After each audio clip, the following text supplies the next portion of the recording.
Yeah, yeah. It was a great place, you know. Yeah. I mean, I remember coming to Lavery's, you know.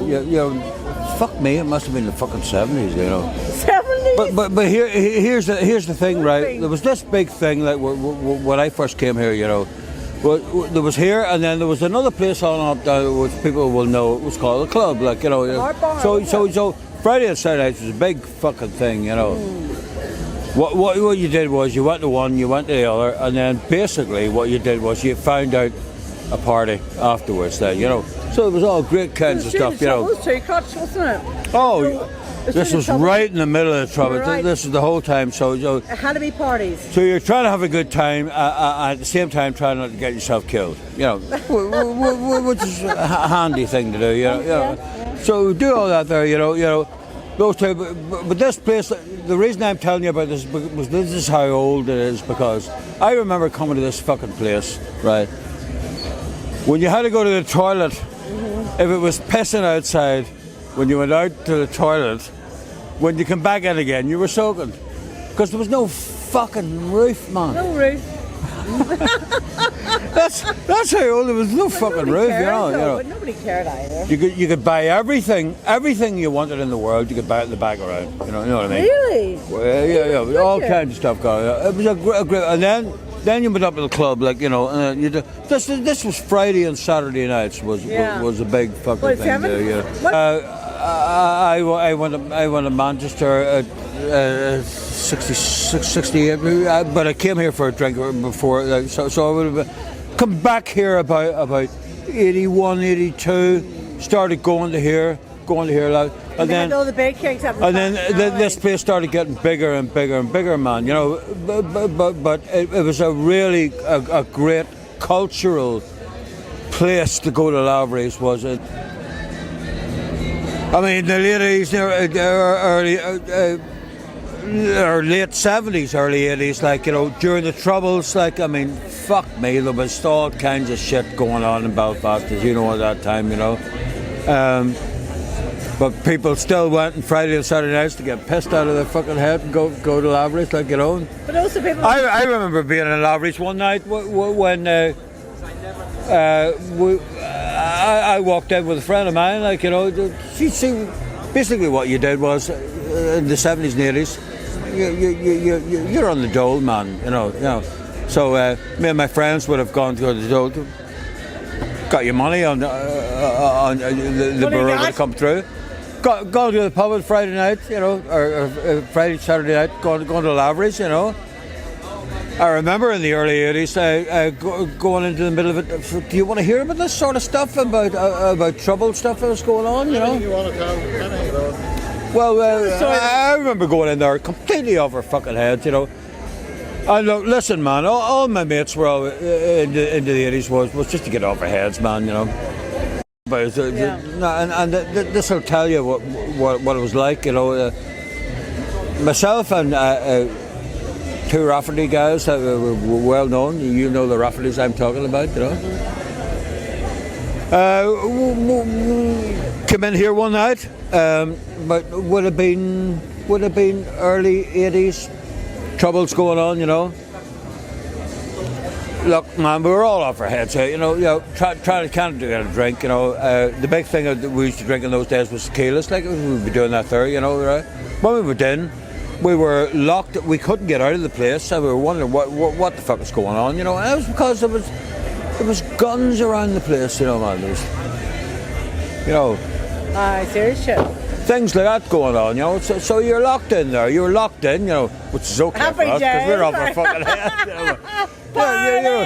So the AUC at the time would have come and have to sort that out. Who the fuck has the gun? You know, things like that. But I mean, like, for God's sake, man, you know, we didn't even know. Look, that's the way life was in those days. It was, yeah. You know. Well, the first time I was in the back bar Lavery's, Dion took me when I was 15 with two of my friends and Norma, and went to see Jesus and Mary Chain. And when back, Dion was a goth, so she had white face and goth, and really vampire looking. So we went to back bar Lavery's, and I thought our Dion was mental, and then I thought, my God, she's not that fucking mental, because everybody in the back bar, they had a Mohican, There were punks, there were rockers, there were goths, there were fucking everything. And I was blown away by it, blown away. And she took us to Jesus and Mary Chain. And my best friend, she fell 15. And she fell in the Ulster Hall and she lost a tooth. And Cahir. And that was that. So years and years later, so anytime I went to see Auntie Dion, my mum thought that my friend's mum thought they're going to stay with Laura because with Laura's auntie, they all thought Laura's auntie had a twin set in pearls. But when I went to Queen's then, I was obviously drinking here and I asked Bernard Lavery for a job and I got a job. And I loved it, I absolutely loved it. So they put me in the back bar because I knew that I knew the people in the back bar. And the back bar was full. Everybody, when I was at Queen's, when I told people I worked in the back bar, Lavery's, they said to me, oh my God, you go in there? Oh, they wouldn't even go there. So there was freaks, that's what they said. Oh my God, it was, and yet I fucking what, freaks? This is my people. So you had the punks, you had all the different things. But on the full moon, I'm into the full moon, and the full moon, this is true, Placky, on the full moon, all the ones in Lavery's knew I was going on about the moon, and I still go on about the moon. Full moon, Laura, it's full moon. Said, put Laura in the back bar, Lavery's. Put Laura in the back bar, Lavery's. Put Laura be in the back bar, Lavery's. Well, I used to do Tuesday, Thursdays, Saturdays, and when the full moon hit my fucking day, well, they used to actually encourage me to do the full moon, and it went fucking off. There was I remember one guy, he lifted the mop up and he started mopping the ceiling. I remember a guy had his dough check that year, that's how long, and he lit it on fire and threw it over to me. I remember a guy, so much shit went on a full moon, and I could handle them. But the crazy motherfuckers, and these motherfuckers used to come out only on a full moon in the back bar. These guys, I knew them. There was Dunce and there was, all these different names, and Sligo and Sligo and all these different fucking names. And you wouldn't see them, and the full moon would come in the back bar, Lavery's, and it would fucking kick off. And then one of my closest in the back bar, Lavery's, was Paul McCabe, a psychiatric nurse. He's a good guy to interview. Well, he would do it too. And he said to me, he says, Laura, listen, full moons, we have to get extra staff. And all, extra staff? I said, well, I would demand it. The back bar, Lavery's extra staff. They're fucking needed. Fucking hell. You say we push Laura there full moon, she'll have it all. It was I pulling about fucking 10 orders in one fucking order.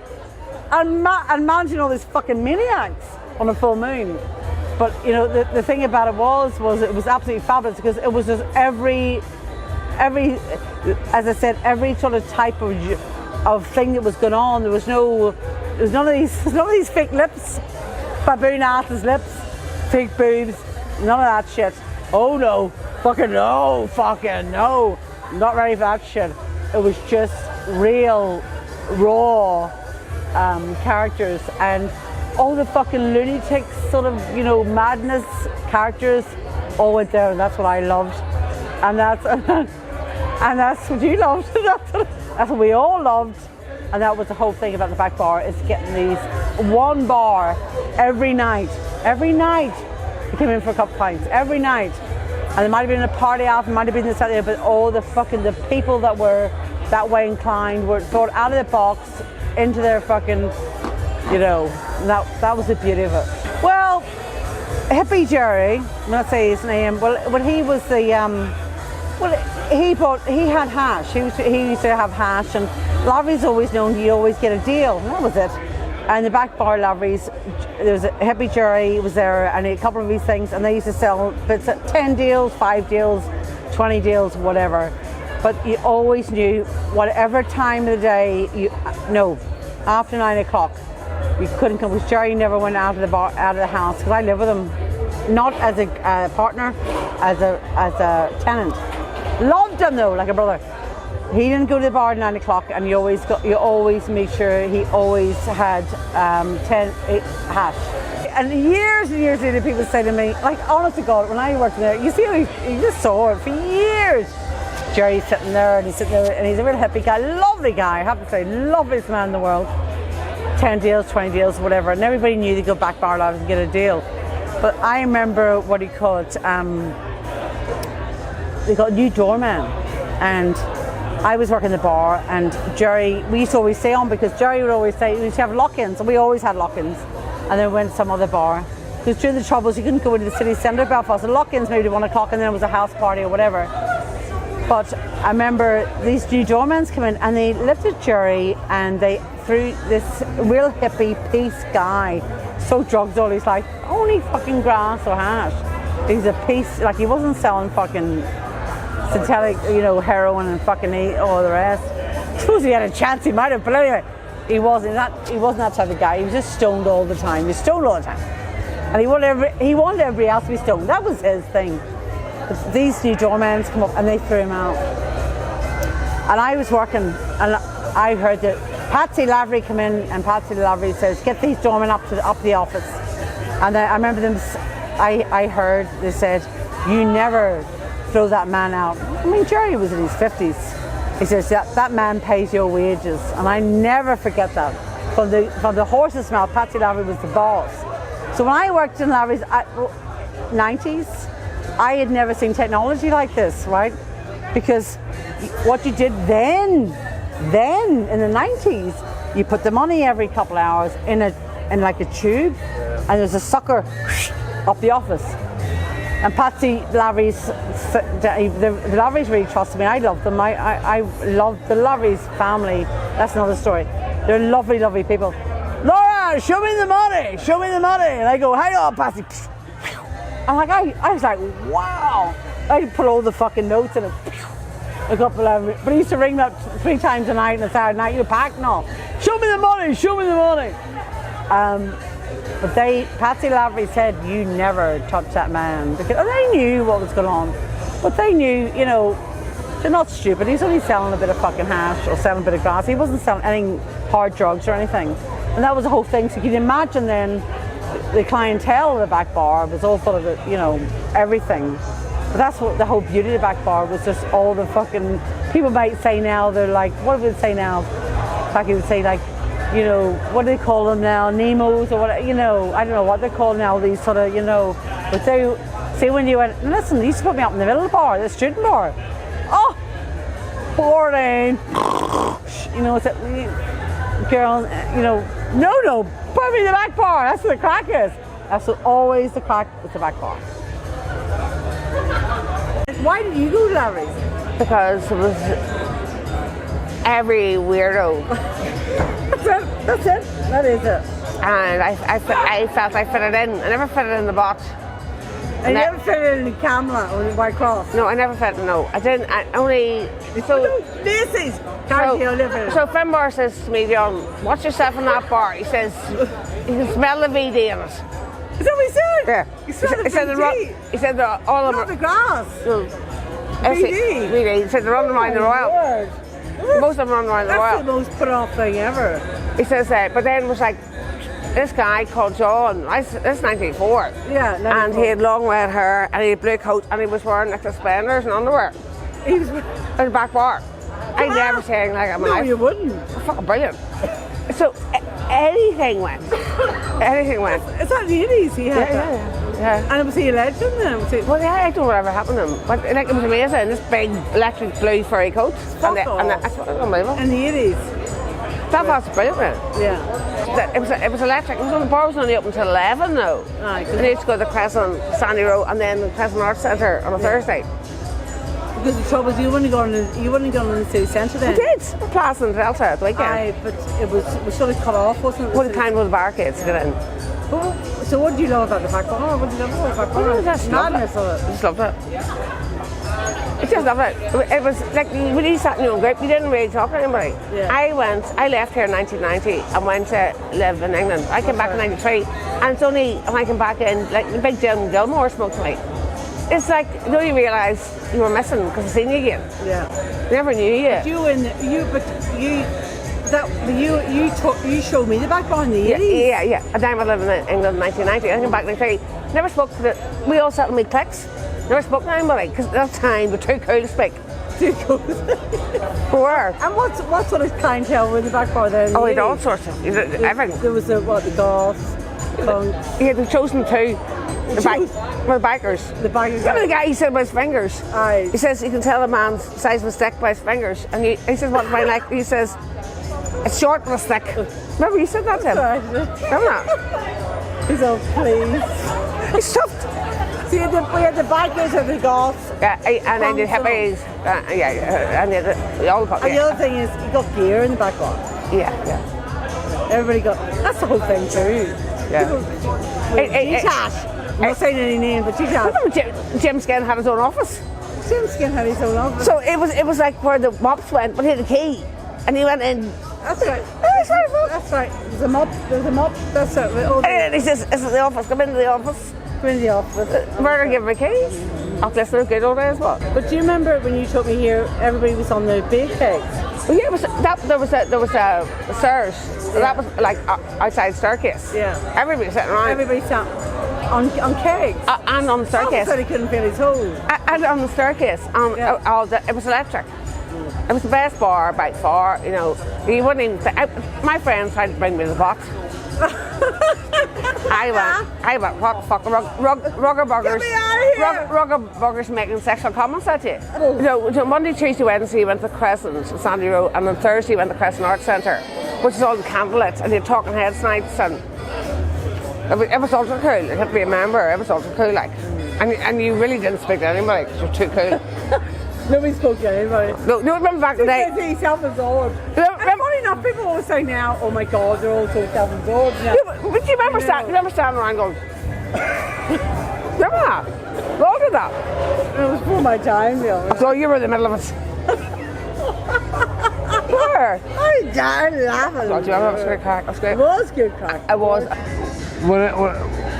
Whenever I was about 15, I met a girl and her name was Anita Coleman, and her mum ran the back bar here, and I came down here and I'd never seen anything like it.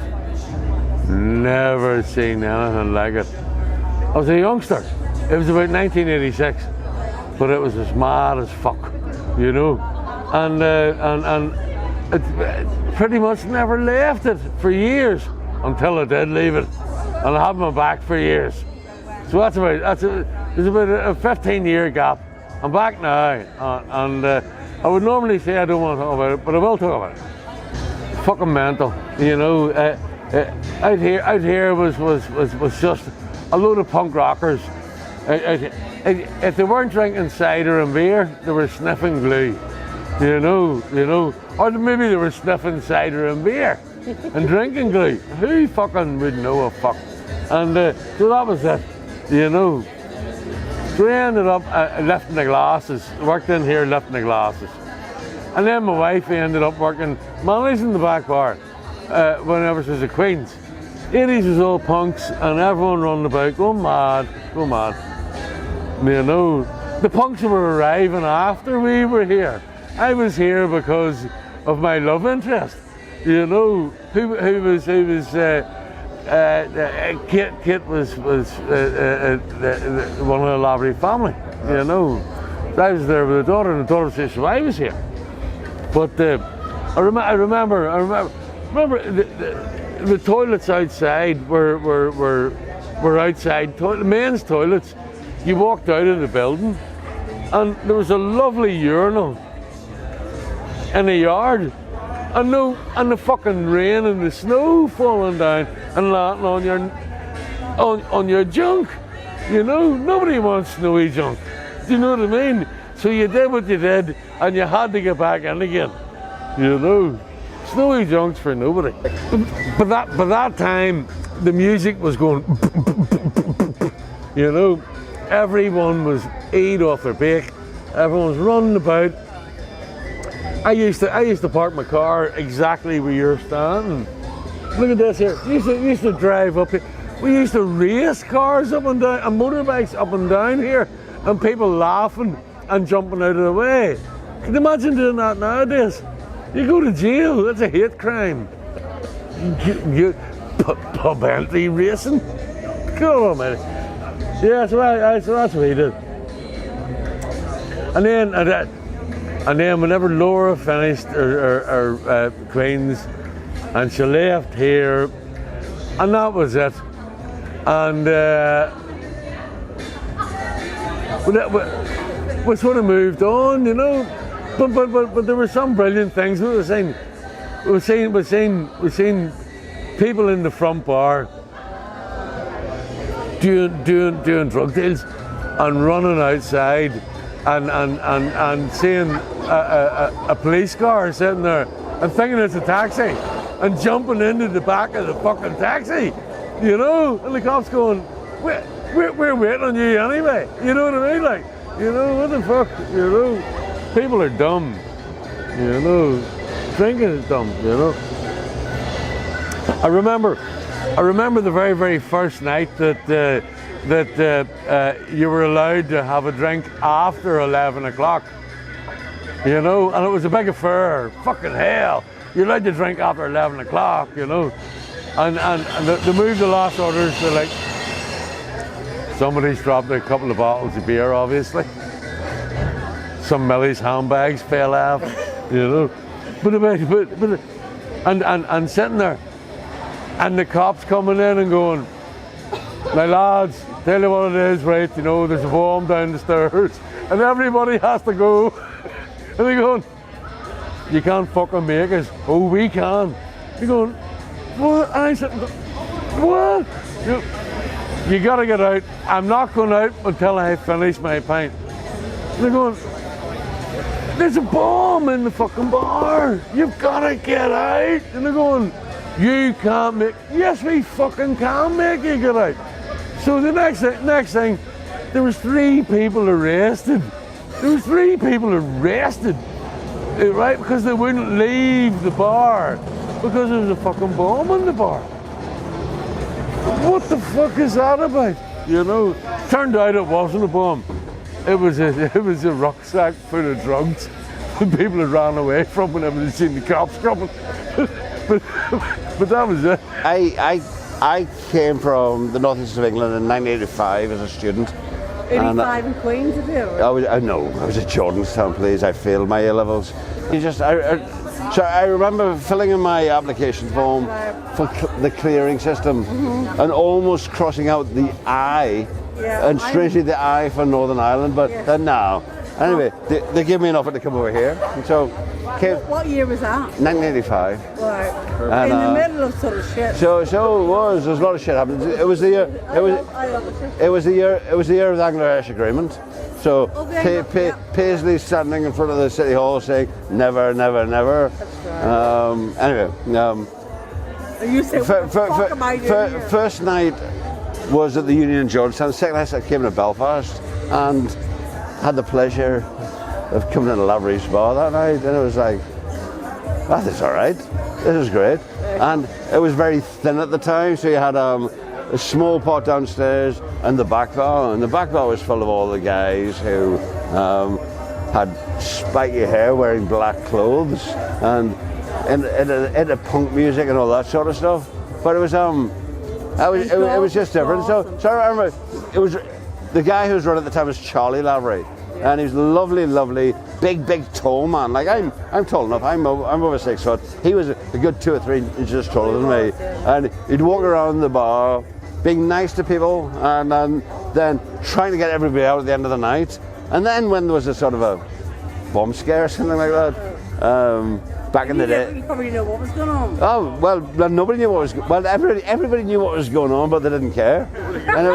And it was like you got to get out, and everyone was saying, hold on, I've got a drink, and then the peelers came in, and then you knew you had to get out, and it was out the back way.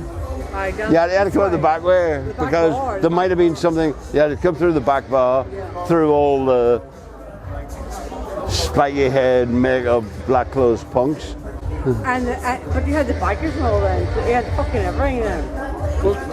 I remember it. There was local Hells Angels, and then they were called the Chosen Few. Yeah. And then, but there was 3 of them, and then one of them died, and then they were called the Chosen Two. No, but the Chosen Few still exists, you know. I know. They do. It's a good bit of mine is he rides around in his Harley at 40 miles an hour being part of the Tony Hughes. I remember a lovely guy called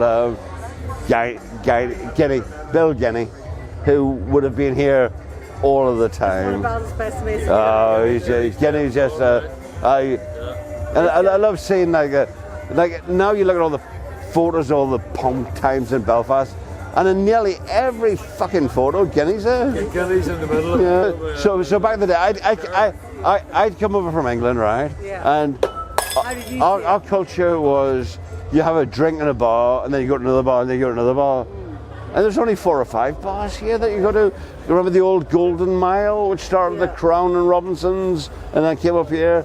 And this was the bit in the middle, and it's always been a bar where everybody has been totally accepted, and I love, it's just great. And I'll tell you about another night, right? It was but it's about 1986, right? And I was here with a friend called Peter who wasn't drinking, right? And it was so cold, right? And it was just after they'd opened the first top bar, and there's nobody in except the 2 of us, and it was so cold. I remember me drinking hot whiskies and Peter drinking hot black currants, and like I had one of the nicest nights ever, just slowly getting a little bit more drunk and a little bit more drunk, and That way. Do you remember Dion? You at University of Dion? Do you remember her being to golf? oh, who showed me? She showed me a picture earlier on of her in the middle of all these people with Have you seen that? Like with spiky 1980s haircuts and Dion, white makeup, red lips, It was a photograph. dark hair, and absolutely beautiful.